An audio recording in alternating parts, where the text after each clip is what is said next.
pense que le quatuor de Monaco peut être aussi fort que le trio parisien qui sera normalement de Di Maria, s'il sera là avec Cavani et Mbappé. Et ce quatuor, là, Ronny Lopez, Lemar qui revient bien, Jovetic et Falcao. Et surtout, face à des défenses, on l'a vu, celle de Monaco qui est moins forte que la saison dernière, donc qui laisse beaucoup plus d'occasions, et celle du PSG qui, tout le temps, a pratiquement souvent encaissé un but.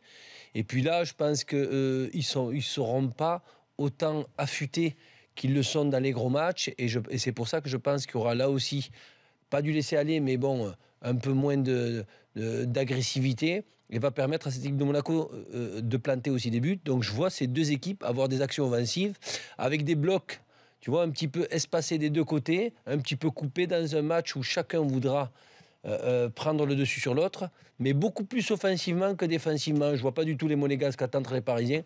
Je ne vois pas les Parisiens non plus faire la même chose. Donc ça va attaquer d'un côté et de l'autre. Et si, je le dis bien, ce match débute par un but au bout de 5-10 minutes d'un côté ou de l'autre, là ça va partir de tous les côtés et on a de quoi offensivement créer en plus d'occasions, marquer beaucoup de buts. Donc c'est pour ça que je pense que ça va être une belle finale offensive et ça fera plaisir.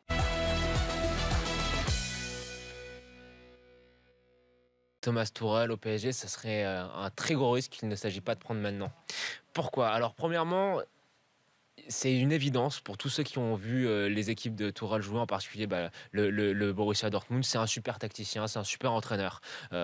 C'est un entraîneur qui est capable de mise en place, de mettre en place des équipes d'un raffinement tactique assez extraordinaire, avec des équipes qui changent de schéma en cours de jeu, qui jouent à 1000 à l'heure, c'est très vertical. C'est un entraîneur qui est passé quand même derrière Jürgen Klopp et qui a maintenu une qualité de jeu similaire, si ce n'est supérieure, après lui. Donc voilà, là, il n'y a rien à dire là-dessus. C'est un super tacticien et un super entraîneur. Mais, comme David l'expliquait dans l'émission de Jean-Michel Larquet tout à l'heure, c'est un entraîneur qui est têtu.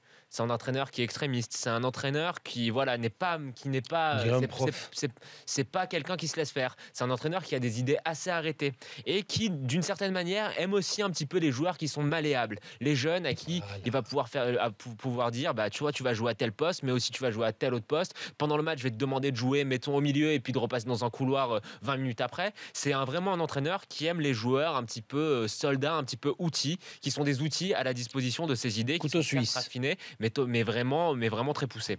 Là où je veux en venir, c'est que quand on regarde quel est l'ADN du Paris Saint-Germain, l'ADN du Paris Saint-Germain, en fait, depuis la naissance du club jusqu'à même depuis l'arrivée des Qataris, moi je trouve que l'ADN n'a pas changé. Ça a toujours été une équipe de stars, une équipe de VIP, l'équipe de Borelli, l'équipe avec avec Echter, avec le maillot Echter, avec les stars en tribune quand le club est né. Ça continue maintenant avec les Qataris.